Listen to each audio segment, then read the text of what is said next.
Buenas tardes, bienvenidos a Contrastes, porque la realidad tiene diferentes miradas. Este es un espacio de FECODE concebido para que ustedes en la tranquilidad de su hogar construyan opinión. Hoy nos encontramos con la directora de la MOE, la Misión de Observación Electoral, Alejandra Barrios, con quien vamos a analizar un tema fundamental para el escenario electoral en nuestro país. Esta semana, el lunes específicamente, el presidente de la República instaló la Comisión Especial Electoral, que entre otras cosas, pues allanará el camino para la participación política de las FARC, pero sobre todo generará propuestas para hacer más transparente, más viable, más proactivo y propositivo nuestro sistema electoral, que en las últimas elecciones, por supuesto, ha presentado todas las dificultades, entre ellas y una enmarcada, el tema de la corrupción. Pues vamos a agradecerle, Alejandra, gracias por acompañarnos a esta hora. Este es un tema bastante álgido, la gente hasta ahora se está sintonizando en este inicio del 2017, pero es absolutamente importante y ustedes tienen una misión clave en esta misión especial, y es que a finales, que sería ya esta semana que entra, tendrían que presentar propuestas claras y contundentes frente a estas modificaciones del sistema electoral. Gracias por acompañarnos. Pues Omaira, muchísimas gracias por la invitación y siempre a FECODE pues un reconocimiento muy importante frente al trabajo que hacen en torno a la educación. La Misión Especial Electoral se instaló la semana pasada. Somos 7 los miembros, una vez esté completa, los que vamos a ser parte de la Misión Especial Electoral, una sola organización que es la MOE, la Misión de Observación Electoral, y 7 personas, nos falta solamente una persona para que la componga. ¿Cuáles son los objetivos de la Misión Especial Electoral? Tiene dos clarísimos que nos señalan en el Acuerdo de La Habana, pero que además son producto de un consenso entre las diferentes organizaciones políticas. El primero de ellos, lograr la modernización de nuestro sistema electoral, es decir, mirar toda la arquitectura que hace la Registraduría, que hace el Consejo Nacional Electoral, que hace la Procuraduría, la sección quinta del Consejo de Estado, y ver la posibilidad. La MOE considera que es importante que hagamos la posibilidad de avanzar hacia un tribunal electoral. Y la otra, que es la ampliación de la democracia. Y cuando estamos hablando de la ampliación de la democracia, estamos mirando especialmente a las regiones. ¿Cómo logramos una mejor representación? No solamente de los partidos políticos, sino también de las organizaciones sociales que están en las regiones, que están en lo local y que normalmente el poder desde Bogotá está muy distante. Sí, ¿cómo funcionaría ese tribunal? Que suena gigantesco y con responsabilidades claves y contundentes. ¿Le quitaría de alguna manera responsabilidades a instituciones tan importantes como la Registraduría, el Consejo Nacional Electoral, que finalmente se quedó corto a los procesos? Apoyo del gobierno para... Lo que estamos proponiendo es que miremos la posibilidad de crear un tribunal electoral donde haya funciones del Consejo Nacional Electoral que se vayan a ese tribunal. Hoy el Consejo Nacional Electoral lo que establece y lo que toma son decisiones de carácter administrativo. Cuando un partido político, por ejemplo, no cumple con las reglas de financiación, no cumple con las reglas de elección de sus candidatos, no cumple con las reglas de ética que están en sus estatutos, es el Consejo Nacional Electoral el que lo sanciona. Esos procesos sancionatorios se demoran mucho, pero además como la composición del Consejo Nacional Electoral es netamente partidista, pues es muy lánguida la efectividad que tiene. Si uno solo lleva un tribunal electoral con jueces donde hay un procedimiento con 2 instancias, es decir, todo un procedimiento muy bien reglado, vamos a tener posiblemente una institución con mayores dientes, pero de verdad con una real capacidad sancionatoria. La Procuraduría tiene por su parte todo lo que son las sanciones disciplinarias. La Procuraduría no debería tener ese alcance de las sanciones disciplinarias hacia partidos políticos, hacia los miembros de los partidos políticos, congresistas, alcaldes, gobernadores. Si lo llevamos a un tribunal electoral, estaríamos acatando la recomendación que nos han hecho desde la Corte Interamericana de Derechos Humanos, que se necesita una doble instancia. La sección quinta del Consejo de Estado. Es la última instancia cuando estamos hablando de sanciones administrativas, cuando estamos hablando de los temas de inhabilidades, de incompatibilidades, y hay casos que se resuelven muy rápido, como el que tuvimos de Omaira, pero hay casos que se demoran hasta 6 años, como el de Don Amaris en Norte de Santander, que se demoró para declarar que la elección era nula. Si eso lo llevamos a un tribunal electoral, que a lo largo del proceso electoral, pero inmediatamente se surte, va tomando decisiones rápidas, vamos a tener una justicia pronta y oportuna. Y yo creo que eso genera credibilidad en los ciudadanos.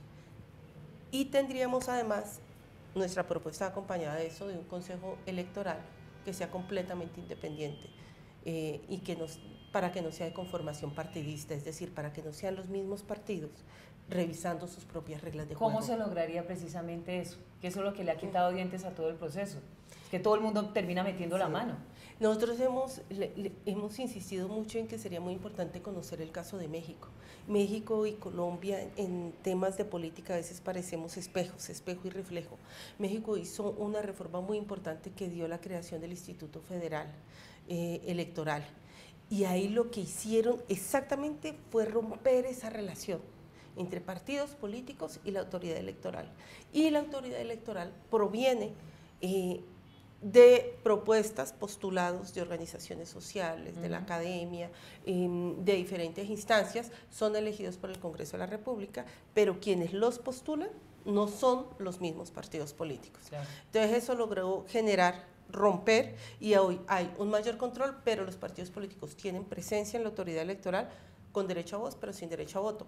Y además todas las audiencias que hace la autoridad electoral mexicana, hoy INE, son transmitidas por internet, es decir, todos los ciudadanos podríamos ver cómo se empieza a arreglar un proceso electoral y eso da garantías de transparencia y de información. Pero el escenario está dado en este momento para, perdón, esa transformación estructural del sistema electoral.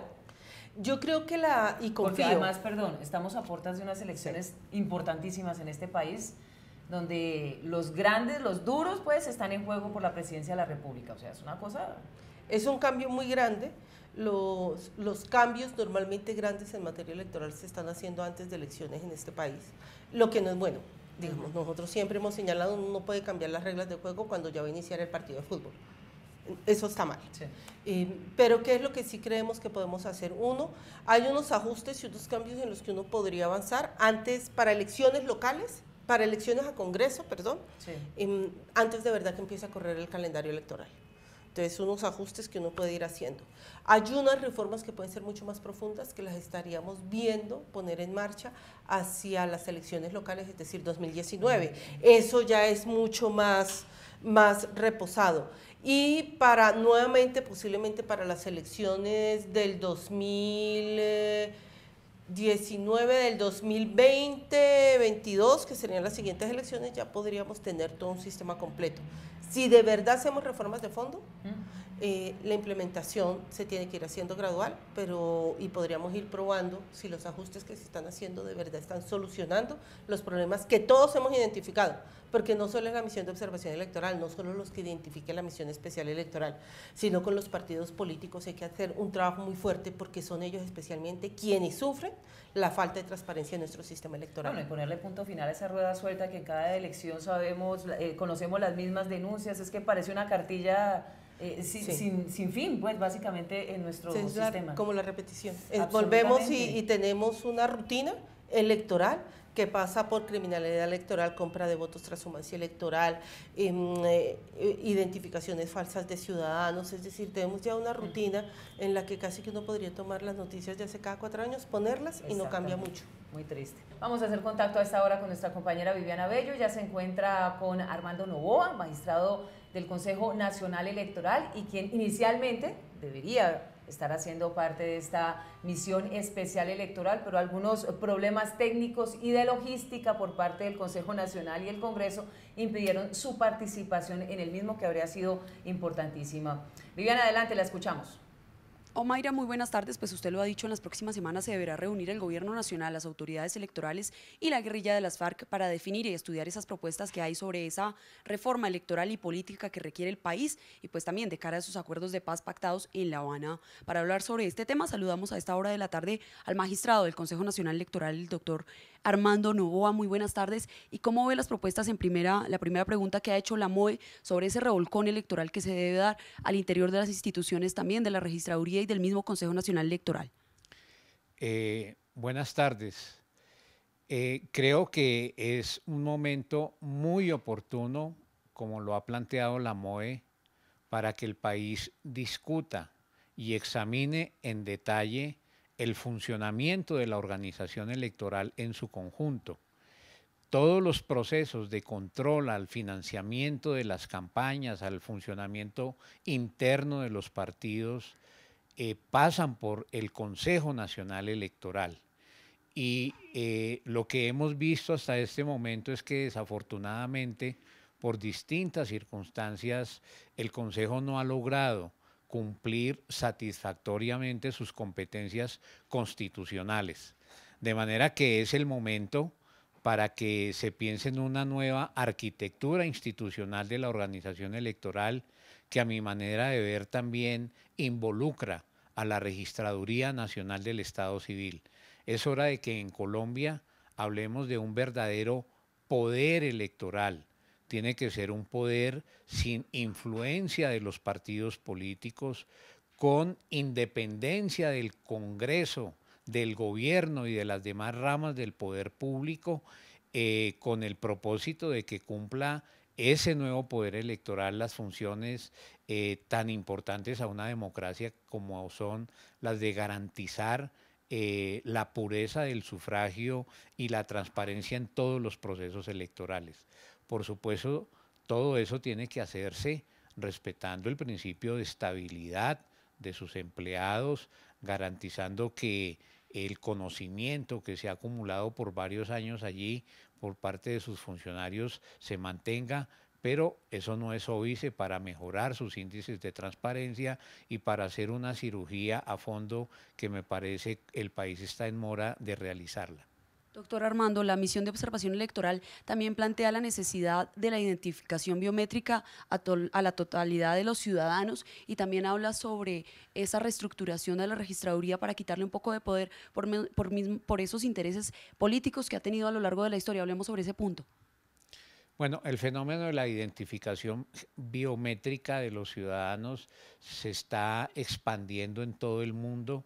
En las recientes elecciones de Estados Unidos, uno de los puntos centrales de análisis por parte de los observadores es la urgente necesidad de que se extienda ese proceso de identificación biométrica a todos los procesos electorales, de tal manera que en eso estamos plenamente de acuerdo. Y, por supuesto, la Registraduría Nacional del Estado Civil, como cualquier organismo del Estado, debe ser objeto del escrutinio ciudadano, debe ser una organización transparente. Muchísimas gracias, pues es el magistrado del Consejo Nacional Electoral, el doctor Armando Novoa, quien nos ha acompañado la tarde de hoy. Nosotros, Omaira, más adelante regresamos con este análisis de esas propuestas que ha hecho la misión de observación electoral de cara pues a esos reajustes y a esa reforma electoral y política. Muy bien, Viviana, hacemos una primera pausa y regresamos. ¿Qué es educación pública? La educación pública es un derecho fundamental y un bien común y es responsabilidad del Estado garantizar igualdad de oportunidades a sus ciudadanos. FECODE defiende una educación pública gratuita y financiada por el Estado y exige el freno de todas las formas de privatización y comercialización de este derecho fundamental. La educación no es una mercancía, es un derecho.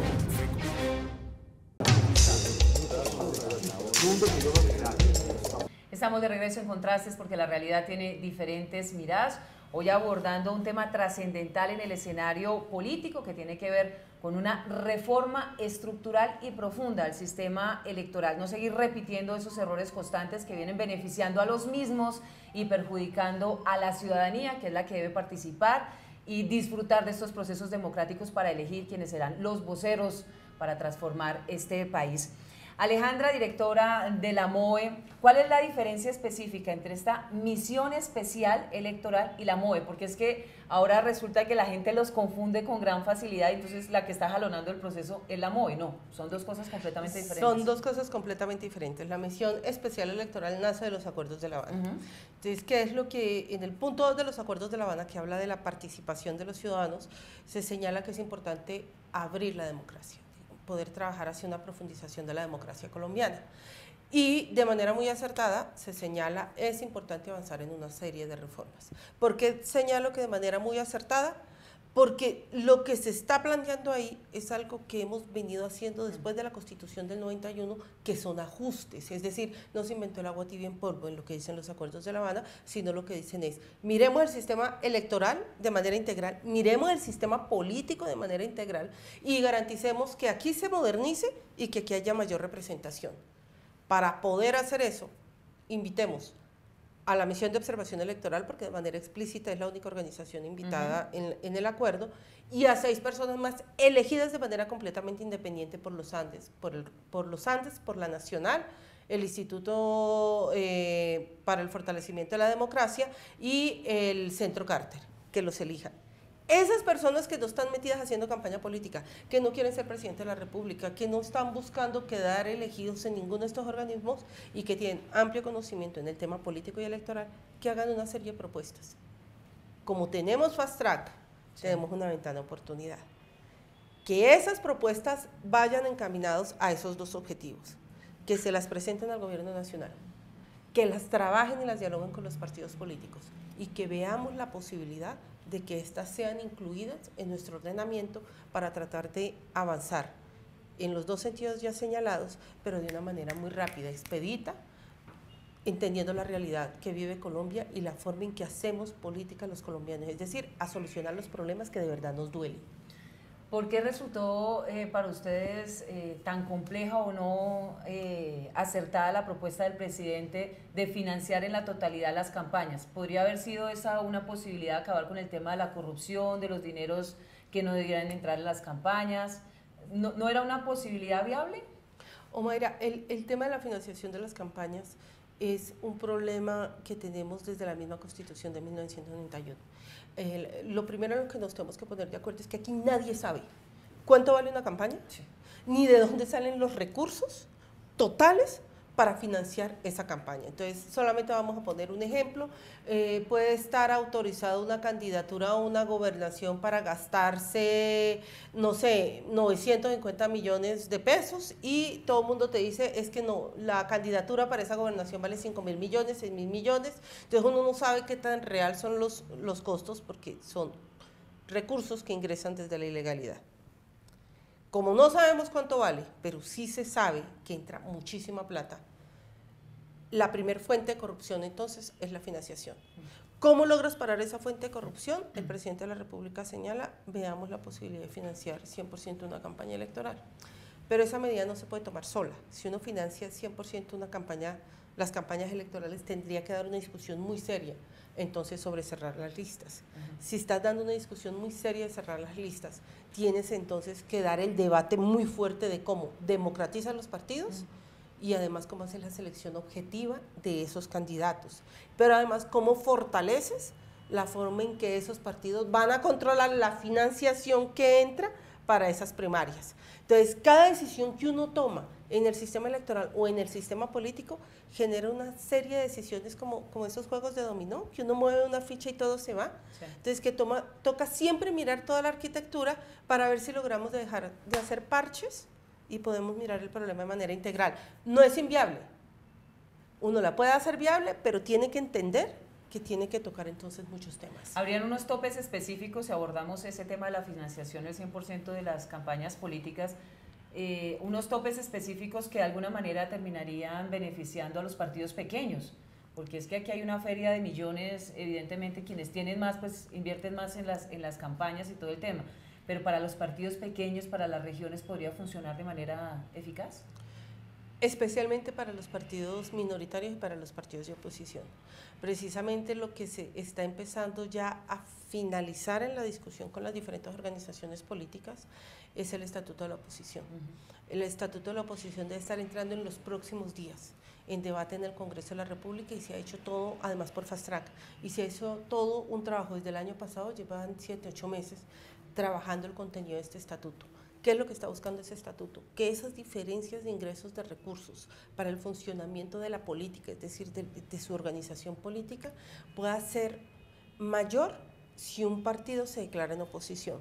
Hay una propuesta muy interesante que se puede ver en el estatuto y es que una vez surtamos el proceso electoral, el partido político públicamente señala, yo me declaro en oposición o yo soy partido de gobierno o me declaro independiente. Y si se declara independiente, no tiene las mismas prerrogativas que tendría un partido de la oposición, que sería más tiempo en televisión, que serían más recursos económicos y además un derecho de réplica y otra serie de derechos que le darían mayor músculo. ¿Cómo funcionaría el tema específicamente de los avales?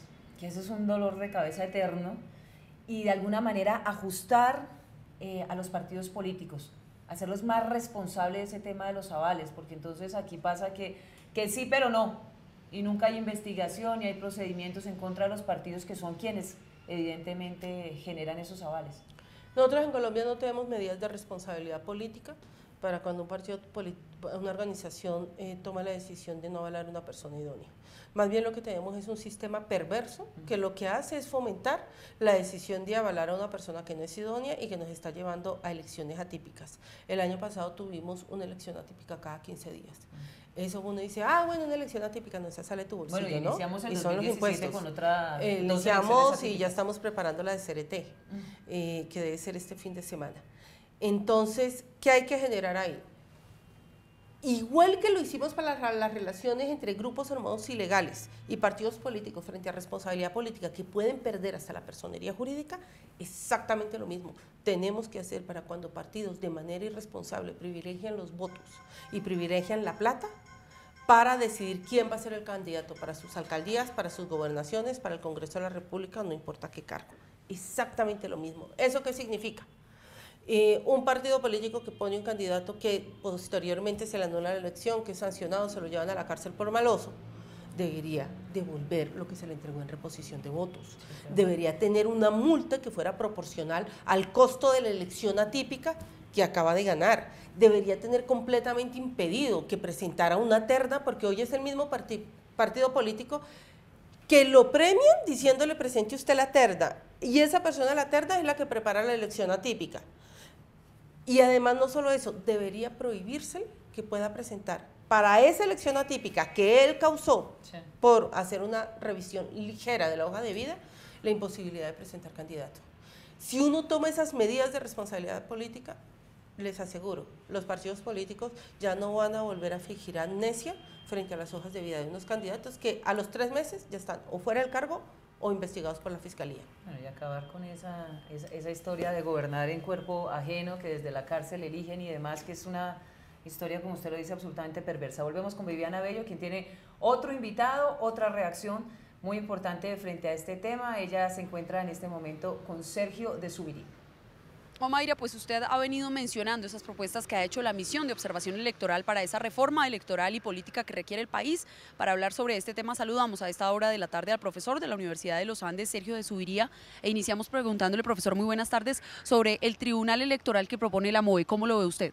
Me parece muy importante porque hasta ahora esas decisiones estaban en cabeza del Consejo de Estado y eran procesos larguísimos, procesos además demasiado partidistas.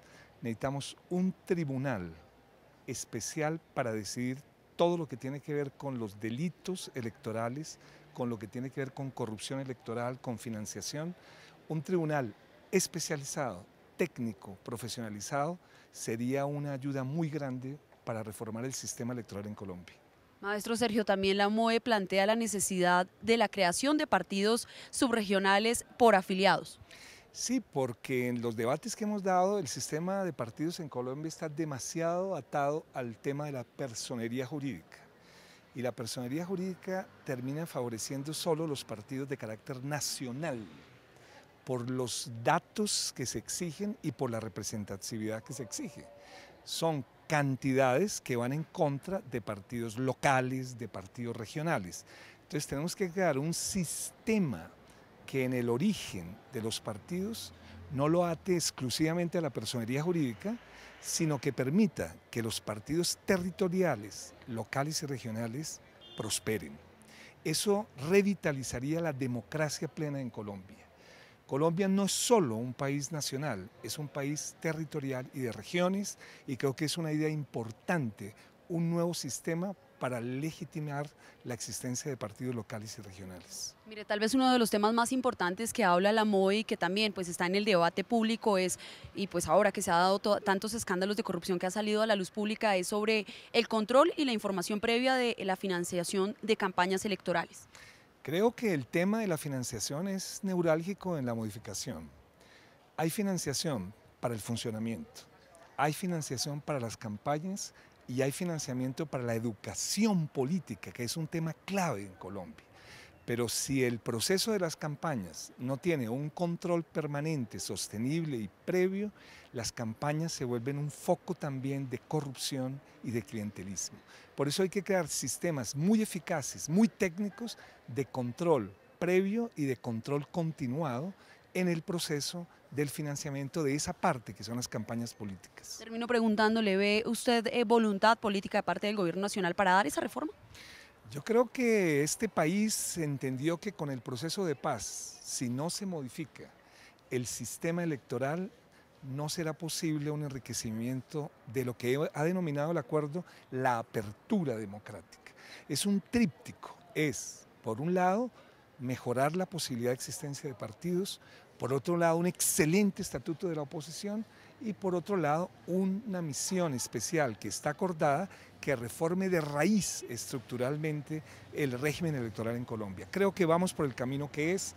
Necesitamos no solo voluntad del gobierno, necesitamos que la ciudadanía, los maestros, el magisterio, todos los movimientos sociales se apropien de la tarea de pensar a fondo una reforma estructural del régimen electoral.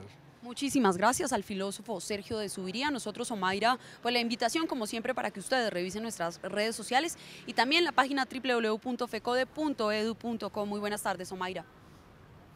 Viviana, gracias a usted y a sus invitados. Una nueva pausa y regresamos. Radio Revista Encuentro. Programa institucional de FECODE. Encuentro.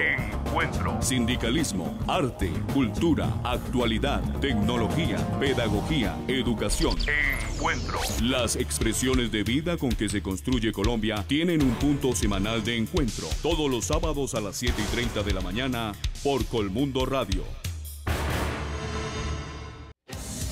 La privatización de la educación pública se disfraza de diferentes formas. Es responsabilidad del gobierno garantizar un acceso equitativo e incluyente para todos los niños, niñas y jóvenes a una educación pública gratuita y financiada por el Estado. FECODE rechaza la comercialización y privatización de la educación pública en el país, porque la educación no es una mercancía, es un derecho.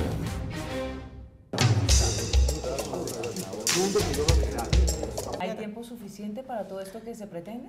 Pues tiene que haberlo porque las elecciones son en marzo del próximo año, las de Congreso de la República, en mayo es la primera vuelta presidencial y todo este diseño institucional de participación y de representación, especialmente en lo que está de manera particular relacionado con la paz, tiene que estar listo. Así que la pregunta es más bien a qué velocidad hay que correr, porque tiempo tiene que haberlo. ¿El Congreso se la va a jugar? Porque es que va a jugar un papel fundamental. El Congreso se la va a jugar hasta porque es un cambio de reglas también para ellos, ¿ves? Hasta junio de este año. Después de junio los vamos a ver haciendo campaña política, así que si nos preocupaba marzo del próximo año, yo diría esto es una carrera a toda velocidad en la que estamos ya, que arrancó a finales del año pasado y que termina a mediados de este año, porque después literalmente estamos en campaña electoral y en este país lo único que se van a mover en ese momento son propuestas, voces, discursos y la algarabía propia del proselitismo. Alejandra, mil gracias por acompañarnos a esta hora y por supuesto por hacer esta pedagogía que la escuchamos en los medios de comunicación, nuestros televidentes la ven en diferentes escenarios, pero todavía no se ha entendido la importancia de esta reforma estructural, que no es una limpiadita por encima, sino que lo que necesita este país en el sistema electoral es una reforma estructural para hacer las cosas como se deben, con buena letra y que quede legible también en el papel. Sí, con ajustes de fondo. A ver si podemos construir entre todos un país mucho más transparente y además mucho mejor dirigido. Mil gracias nuevamente, Alejandra. A Omaira, muchísimas gracias y a todos gracias. Nos reencontramos el próximo domingo en Contrastes porque la realidad tiene diferentes miradas. Feliz resto de día.